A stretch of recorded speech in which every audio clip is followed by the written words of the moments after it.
Hello everyone.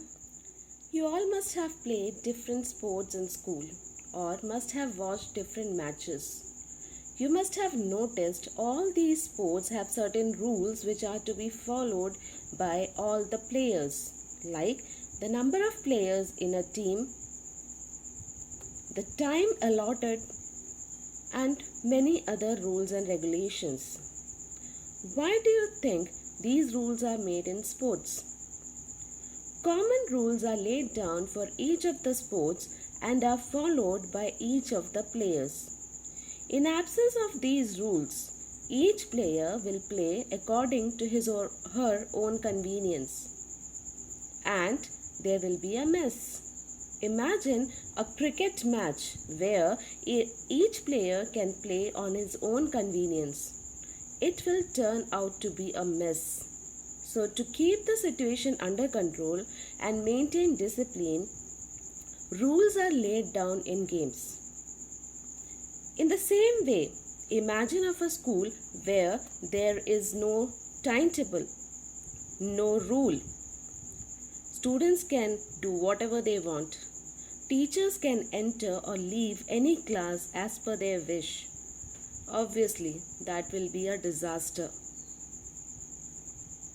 A game, a sport, involves few people. A school involves few thousand people.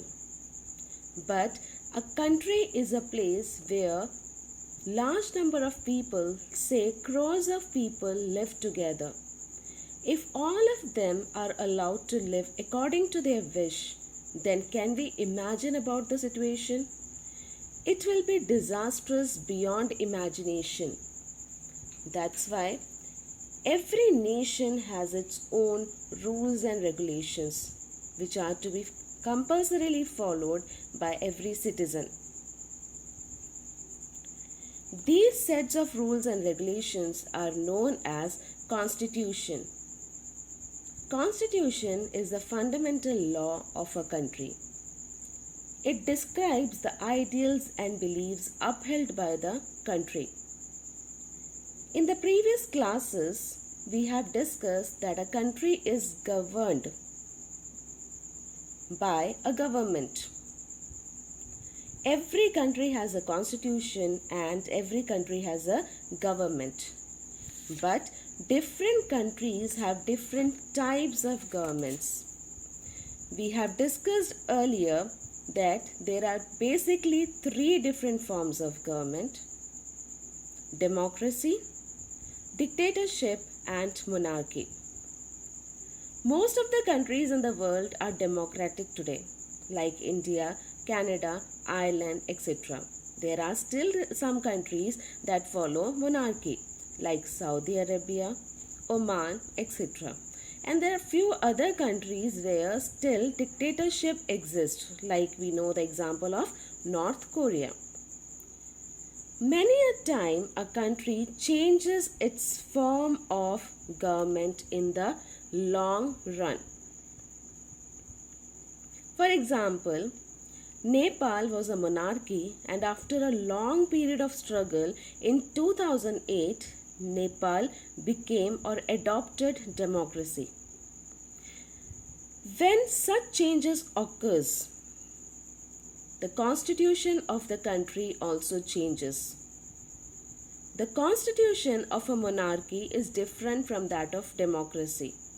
Therefore, if a country changes from monarchy, it cannot continue with the same constitution that existed earlier. It needs to make changes in the constitution. The constitution serves several important purposes. We may ask, okay, we need constitution just to keep the people in discipline? No. There are various other purposes why we need a constitution. The first purpose is the constitution is an agreement which deals with the ideals that the country upholds. It describes the values that the country upholds. You must have seen the preamble of the Constitution of India in your textbooks. or in your school almanac. If you have gone through this preamble, you must have noticed few important keywords like justice, liberty, equality, fraternity, etc. in the preamble. These are the values that our country upholds. So, the Constitution describes the value that the country upholds. The second important purpose is the Constitution defines the nature of government followed in a country. By going through the Constitution of a country, you can understand whether it is a monarchy, a dictatorship, or a democracy. For example, as I told you earlier, Nepal's constitution earlier stated that the country is monarchy. But now the new constitution declares that it is a democracy. The next purpose that the constitution serves is the constitution lay out important guidelines to the government. Based on these guidelines, the government can take decisions.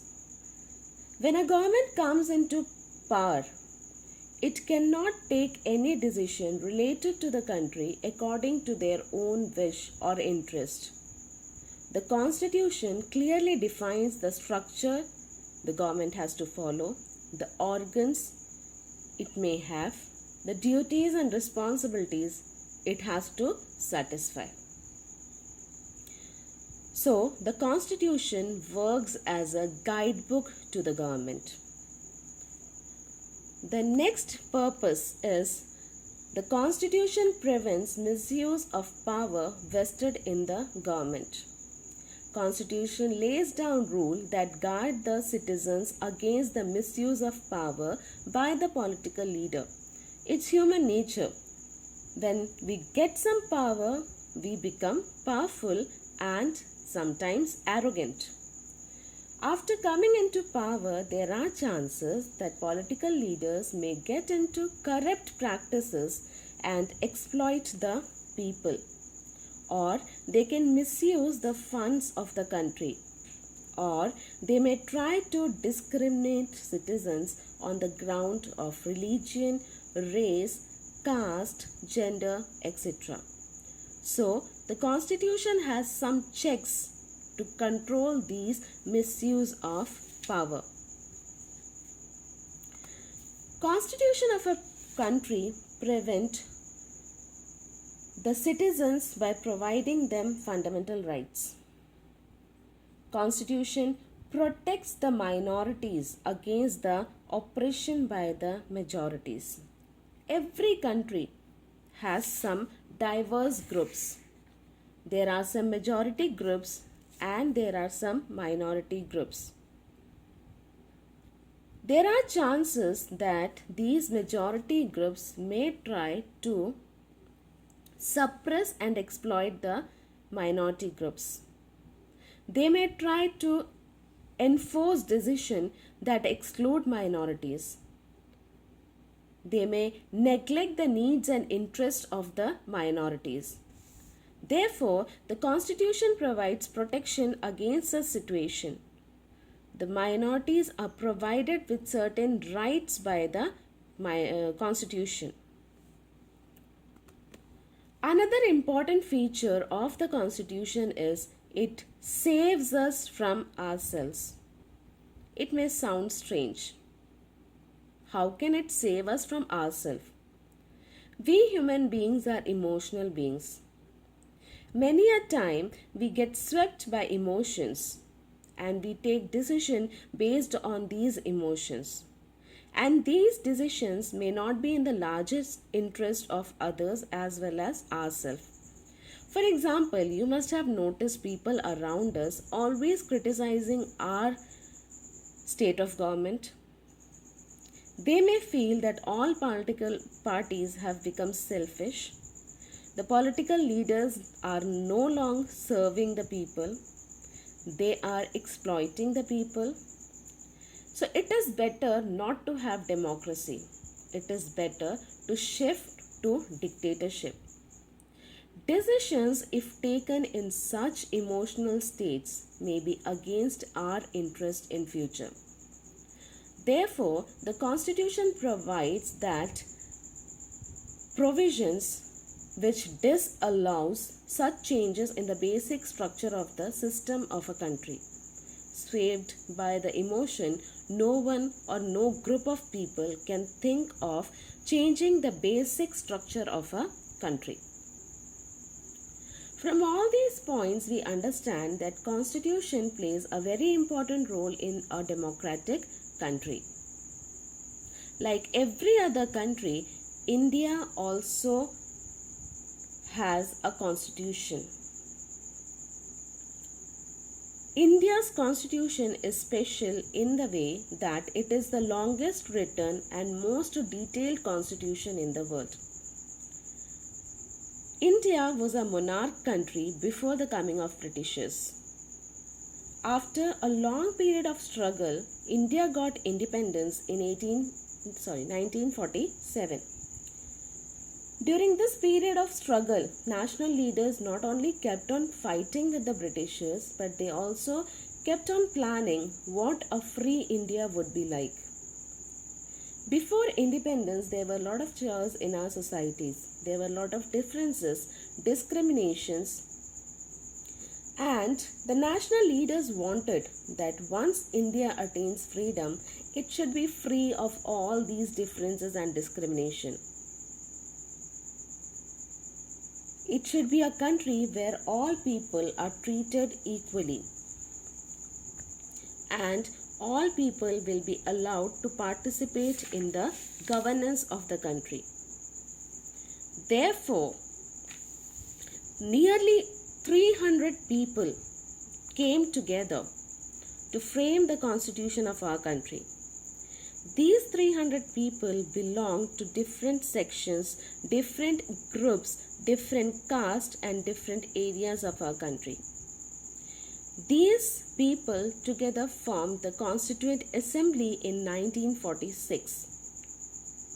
After that, they kept on meeting periodically for the next 3 years, and during every meeting they kept on discussing and debating about the various issues and framed laws regarding it.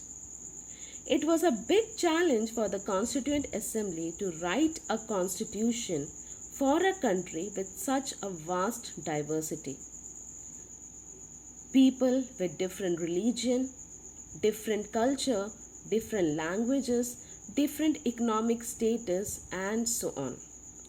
But finally, after a lot of hard work and struggle, under the able chairmanship of Dr. B.R. Ambedkar, the Constituent Assembly framed the Constitution of India, which was adopted on 26 November 1949, and it came into effect on 26 January 1950.